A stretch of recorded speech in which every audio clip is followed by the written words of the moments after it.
Hello, Damascus Project. My name is Andrew Warner. I'm the Development Director for the Wisconsin Conference, and in the national setting of the UCC, I'm a Generosity Outreach Officer. In both roles, I really spend my time thinking about philanthropy and how to create a culture of generosity in our congregations and in our communities.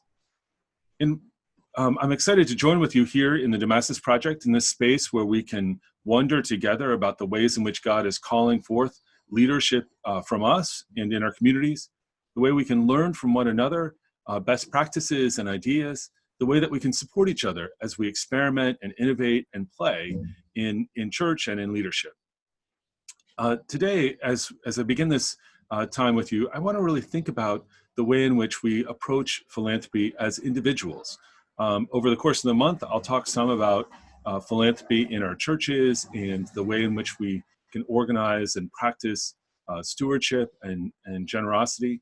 But this morning, I want to begin just with some reflection on how it is that we as individuals participate in giving. And I want to start with an insight I like to often start in sociological studies. And I'm really interested in a study that was done by the Lake Institute. They looked at high net worth individuals, which in this case, for their study, meant people who earn over $200,000 a year or who have over $1 million invested in the stock market. And they asked high net worth individuals about their strategy for philanthropy and their budget for philanthropy. Let me pull that study up. When the Lake Institute asked this question, they found that half of high net worth individuals didn't have a strategy for their giving, and even less had a budget for their giving. To me, this really points to the opportunity in the church to talk to people, regardless of their resources, about a strategy and a budget for their giving. And for all of us as donors and as individual givers to think through what we're supporting and the amount of resources that we can do that with. When it comes to thinking about what a strategy and budget might look like, I'm really influenced by a book by Phil Buchanan called Giving Done Right. And in that book, Phil lays out 4 different categories or approaches to giving that an individual or congregation or a foundation might take. First, he talks about charitable bankers. Those are people who sit and review a request and give, not out seeking opportunities to give, but really just responding to whatever comes in the door, much like a banker might respond to a loan application that comes in the door. And so a charitable banker is just considering each request as they come without a sense of an overall strategy or a goal or focus area. Then there's perpetual adjusters. Those are folks who might see the importance of having a focus or a goal, and yet it's continually evolving and changing.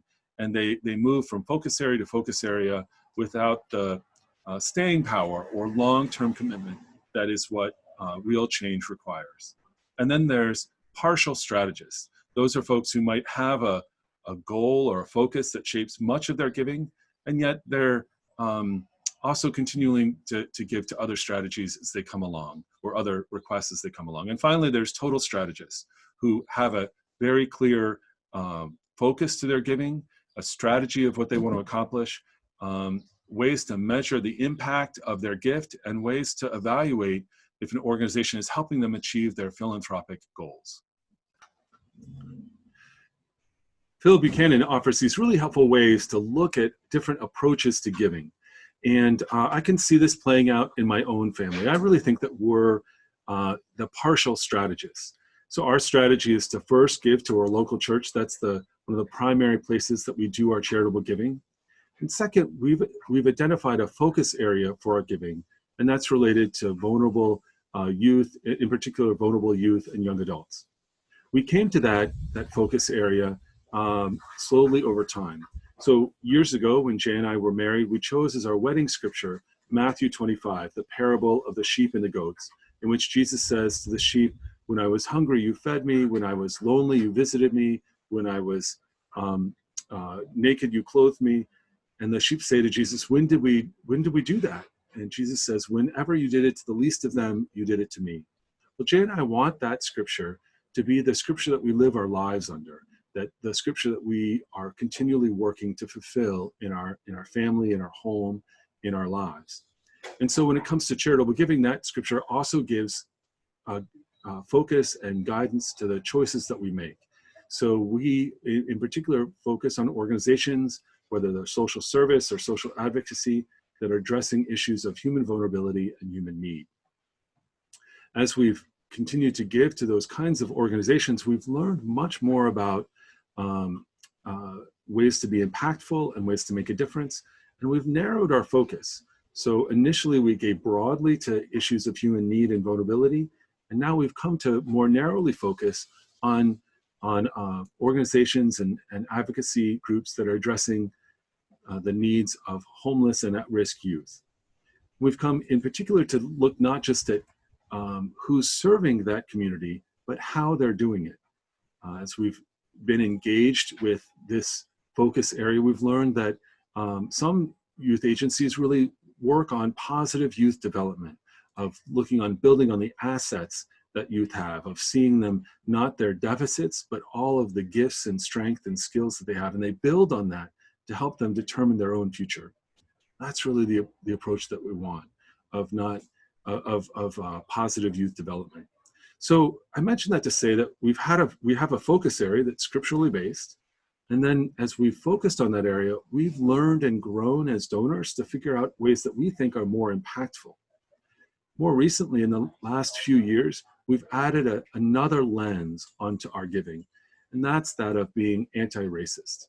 As we've learned more about the reality and the legacy and the impact of racism on all aspects of our society, we want to ensure that our giving is going to organizations that are taking an anti-racist approach to their work. So we look at the composition of a board, we look at the ways in which an organization does its work, and we ask ourselves, is this an organization that's embodying anti-racist principles? I mentioned that to say that even while we have a strategy, it's continued to evolve and to clarify as we find what we think are most impactful ways for organizations to do their work.